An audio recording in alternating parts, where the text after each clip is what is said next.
would like to invite Henriette Brent-Petersen to give us the global economic and trade background.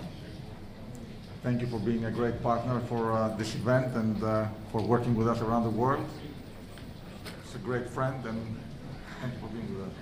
Thank you very much for the nice introduction. Yeah, I will stay. And thank you for a very interesting introductory speech, where I can say that I will put numbers on a lot of the topics which was briefly, which was mentioned in the previous speak. In this presentation, I will focus on the short-term risks, like we just heard about shipyard capacity, how it's putting pressure on the current markets, and it remains the biggest short-term risk. But more importantly, I will talk more about how the decreasing trade dependence on global economic growth will impact on our major shipping markets, and also how the structural changes will impact on the major shipping markets. Both opportunities, but also in terms of threats, but especially opportunities.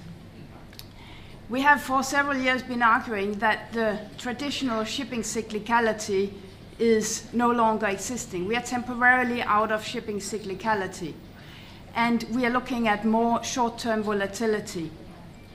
We argue that because of the imbalance in terms of shipyard capacity, we are temporarily out of shipping cyclicality. If we look at this slide, we see that the dark dotted line are the deliveries, and exactly like we just heard, deliveries are more or less in line with the existing Chinese capacity.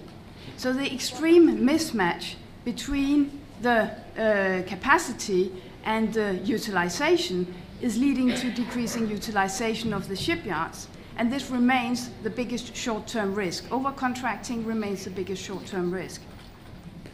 If we compare to the situation in 2005 and 6, where everyone was asking, when can we get our vessels delivered? Because of the lack of shipyard capacity. Today, the situation, as you can see on this slide, is that we can get a vessel delivered within 2 years of contracting. In 2005 and 6, you had to wait 5 and 6 years for your vessel. It means that the contracting place today will put pressure on the market much sooner and limit any rebound we may expect. If we compare to the seaborne trade, here we want to illustrate the import volume growth in 2002 to 2008. That's on the left-hand scale, and compare it with the annual import growth for the various sectors between 2010 and 2016.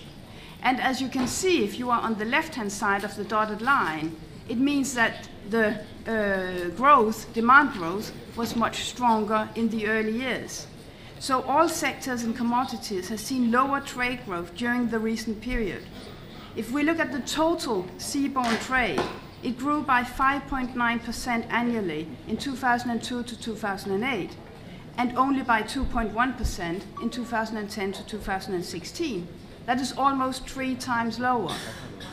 So, and the global trade is getting less and less dependent on global economic growth. And going forward, all sectors are expected to see significant structural changes on the demand side. In dry bulk, we are seeing that the China transition, coal, renewable energy, container, change in manufacturing patterns, closer to consumption, reshoring, oil, tanker markets, renewable energy, environmental impact, and cars, change in the manufacturing, change in consumer behavior, etc. But more about that in the following slides. On the right-hand side of the slide, you can see that almost all sectors are trying to absorb the many deliveries in the past years. But are demand expectations in line with the current order book? If we look at how cyclicality is changing, if we look at the Clarksey index, has declined by 4% compared to the first quarter in 2016, and it is 16% below the 2009 to 2017 average. This reflects the overcapacity in all shipping sectors and weak market balances in all major shipping segments: tankers, gas carriers, dry bulk, and container. Speculative ordering and based on high demand expectations. Even traditional stable segments, such as car carriers, has seen earnings deteriorate.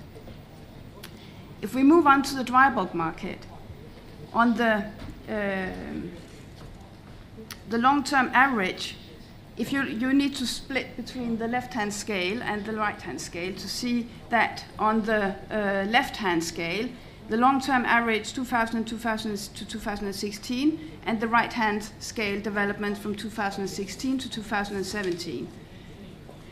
So the dry bulk on road to fundamentally supported rebound recovery, where supply is actually less than demand growth. And demand continues to surprise on the upside. For example, the Chinese iron ore imports were up 12%, and coal were up 33% in the first quarter of 2017 compared to the same period last year. So one thing which is supporting the dry bulk market is the lack of contractings, and that also remains the biggest risk. And what we have seen recently is an increasing interest in placing new building orders. That makes sense for the individual owner, because the gap between second-hand price and new building price is decreasing. And with that gap narrowing, it also means that it makes more and more sense to place a new building order, especially taking into consideration the regulatory changes happening in the future. So if we look at the order book to fleet ratio, it has declined to 8.4%, with half of the orders scheduled for delivery in 2017. But in line with the improvement in the freight market, scrapping has also come to more or less a halt, only reaching 4.5 million deadweight ton compared to 14 million deadweight ton in the first quarter of 2016. So fleet growth is expected to reach between 0 and 2% in 2017 and 2018. And that is very much a need for fleet growth to remain limited in order to support the fundamentally supported rebound that we are currently seeing. If we look at more in depth on the demand side, the Chinese economy is rebalancing towards consumption. IMF estimates that in 2016, 44% of the gap, or GDP growth, is from investment component. Going forward, this will shrink as consumption will contribute to a larger part of GDP. The average investment share of GDP in advanced economies in 2016 is 21%, and China is transitioning in this direction. This is very important as the consumption component is less trade intensive than the investment component. So the demand-supply gap is expected to narrow over the next years, as demand is expected to outgrow 2 to 3% and supply 0 to 2%. However, the key risk remains in new ordering, and we have started to see interest in placing new building orders. The One Belt, One Road in China leads to massive investment in and development of trade routes in the region. The project is also a solution to the industrial overcapacity that has built up in many sectors. The Chinese steel capacity may go west with One Belt, One Road. The large-scale investment needed to build the One Belt, One Road trade route to Europe will boost demand for steel and encourage a shift in China's production capacity to the west as it becomes easier to bring in raw materials. New organizations dedicated to the project include the Asian Infrastructure Investment Bank and the Silk Road Fund. China Development Bank will invest more than 890 billion in at least 900 projects in 60 countries. Construction of the One Belt, One Road trade route from China to Europe, if funded for the entire 8 trillion set needed, may generate demand for a total of 272 million tons of steel. New regulations could introduce an upside to the potential scrapping forecast. In September 2017, the Ballast Water Treatment System Convention is enforced, while sulfur regulations are enforced in 2020. The IMO has come to a broad agreement to implement this global 0.5% limit on the sulfur component of fuel from 2020. If you look at the typical capex of installing ballast water treatment, it's between $500,000 and $1.5 million, depending on the size of the vessels. This comes on top of the special survey cost. Thus, an owner could be facing cost in the range of $1.5 million to $2.5 million for the vessel to continue to trade. With low new building prices, obviously, it often makes sense to place a new building order instead of investing in an old asset. From 2017 to 2020, there's annually between 30 and 50 million deadweight tons scheduled for their third or above special survey. This is related to the age of the vessel and assuming that all vessels follow a normal special survey schedule. The vessels scheduled for special survey in 17 and part of 18 are likely to bring forward the special survey in order to postpone the investment in ballast water treatment, and these could potential scrapping candidates as the capex related to special survey and ballast water treatment might be above the expected future earnings. Further, some owners could be cash constrained without any other option than to scrap their vessels. If we move to container, we can see that the demand growth have outpaced supply growth as a result of high demolition activity, significant slippage, and some rebound in demand. Together with additional demand stemming from start of new alliances in 2017, this has also lifted rates. Even the traditional Panamaxes have seen TC rates double in the past month. Fleet growth has outpaced demand growth every year since 2011. However, this trend was recently reversed, and in both 4th Q 2016 and 1st Q 2017, demand growth is projected to have outpaced supply growth as the fleet has shrunk in both quarters. Last year saw record scrapping and substantial delays in deliveries, leading to the slowest growth in percentage terms since 2009. And this trend has continued into first quarter 2017. In 2016, the fleet expanded by 1.4%, which is the slowest growth pace in percentage since 2009. This was driven by record scrapping and significant delays in deliveries. In total, 640,000 tow was scrapped, of which 43% belong to the traditional Panamax vessels. Only 920 million were delivered, which implies that 35% of the scheduled deliveries at the start of 2016 were delayed. They're not cancelled, they're delayed, and they will be delivered. In March 2017 saw the first increase in the charter market since June 2015. Even charter rates for classic Panamaxes has doubled in recent weeks and months, although we are coming from rock bottom levels. The spike in the charter market is driven by recent quarters' favorable supply-demand developments and new alliances starting up operations in April 2017 and taking on tonnage for new routes. It's not supported by underlying fundamentals. We expect this momentum to continue for the next 3, maximum 6 months, and thereafter adjust to fundamentals. Again, looking at the relation between seaborne trade and global GDP, we saw up until 2008 an increase in imbalances, leading to a strong boost on demand growth for containerized trade. So the import multiplicator, we all know the rule of thumb saying that GDP multiplied by 2.5, then we have the growth in transported tow. That is no longer valid. It has no longer been valid since 2008. Because in 2008, with the financial crisis, we saw a reverse of increasing imbalances, leading to a strong decrease in the booster from GDP into transported tow growth. So what we're looking at today and what we expect to continue in the future is a decreasing dependence on, and especially in container, more than other sectors.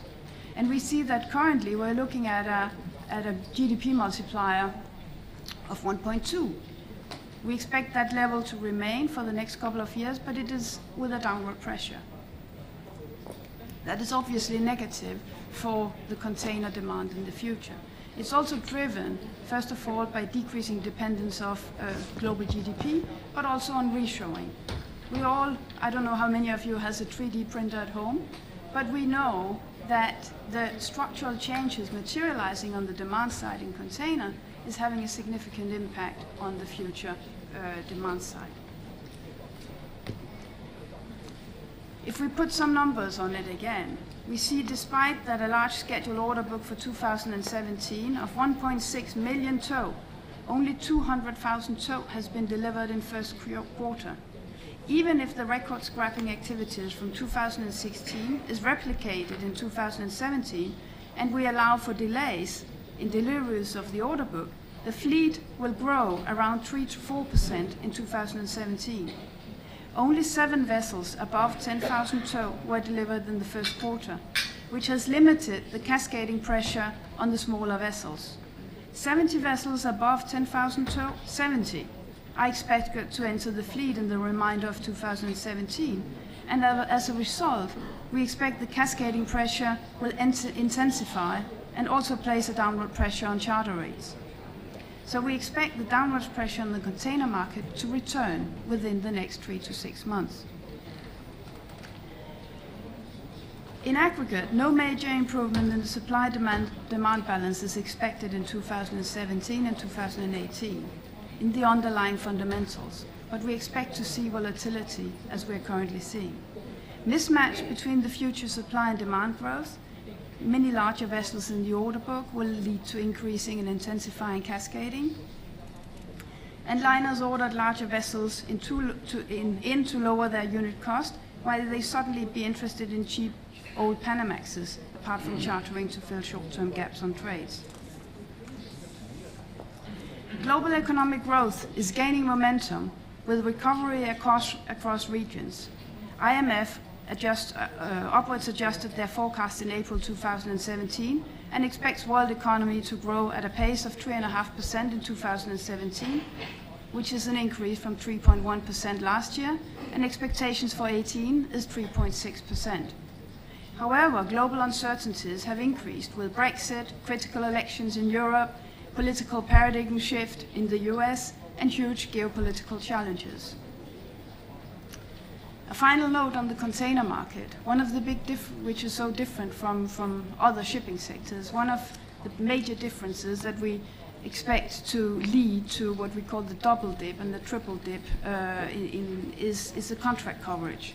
We've tried to put numbers on it, so if we're looking at the charter contracts expiring in 2017, it's 117, but if we're looking at the long-term charters expiring in 2019 and later, it's a significant share of the total fleet.